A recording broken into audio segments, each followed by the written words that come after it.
Our subject tonight, Neanderthals. Not myths, not monsters. Humans, just a little different. They first appeared in Europe and Western Asia around 400,000 years ago. For hundreds of thousands of years, they endured the harshest conditions Earth could offer. Bitter cold, towering glaciers, short lifespans, and extremely limited snack options. Neanderthals were built for survival. Stocky, muscular, with large noses to warm, icy air, and bodies made to conserve heat. They were strong, really strong. But they weren't just muscle. Their brains were as big as ours, sometimes even slightly larger. They made tools, not one-size-fits-all clubs, but specific instruments for specific jobs. Scraping hides, carving wood, cutting meat. Some even had handles held together with birch pitch, a kind of natural glue that required knowledge of controlled heating.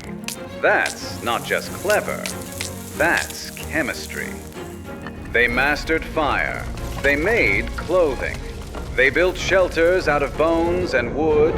They hunted enormous animals in groups, woolly mammoths, giant deer, bison. And when food was scarce, they adapted. They ate fish, mushrooms, nuts, seeds, even medicinal plants. They were more flexible than their reputation suggests. But what may surprise most is how human they really were. They lived in close-knit communities. When someone was injured, even severely, they were cared for. One skeleton from Iraq shows a man who had lost use of one arm, gone blind in one eye, and had limited mobility, yet lived for years. That only happens in a group where people protect one another. And when they died, they weren't just left behind, they were buried. Carefully, sometimes with pigment, sometimes with what seemed to be offerings. It's hard to say exactly what they believed, but it's clear they believed in something more than survival. They may have created art. In caves across Spain and France, simple symbols, patterns, and hand stencils appear, tens of thousands of years before modern humans arrived in those regions. If those paintings were Neanderthal made, they weren't just surviving. They were expressing, maybe even remembering. They were likely capable of speech. Their vocal tracts, hyoid bones, and brain structure support the idea.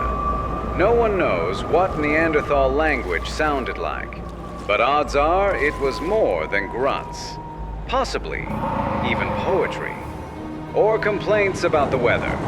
That would be universal. And then they were gone. Roughly 40,000 years ago, they vanished from the fossil record. Our species, Homo sapiens, had arrived. What followed was not a battle, but a slow fading. Interbreeding occurred. Resources changed. So did the climate. And eventually, they were no longer here. Or, not exactly. Because today, most people of non-African descent still carry Neanderthal DNA. In skin, in hair, in immunity, the traces are small, but unmistakable. We didn't replace them. We absorbed them. We are them, in part. This was a different world. Make sure to subscribe to our channel so you don't miss any of the other different worlds we're exploring.